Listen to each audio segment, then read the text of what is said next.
Ya Allah, ya Allah, tut elimden, elim boştu. Dünyada tenhayım, yüreğim tek sana hoştu. Rahm eyle, affeyle, bilirim gargısyanım, şermimden giryanım, emelimden peşmanım. Ey penahim, kıblegahim,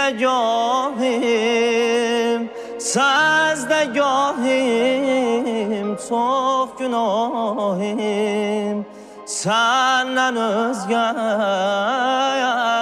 yok cumanim, yokumdur ayrı bir derdim, ele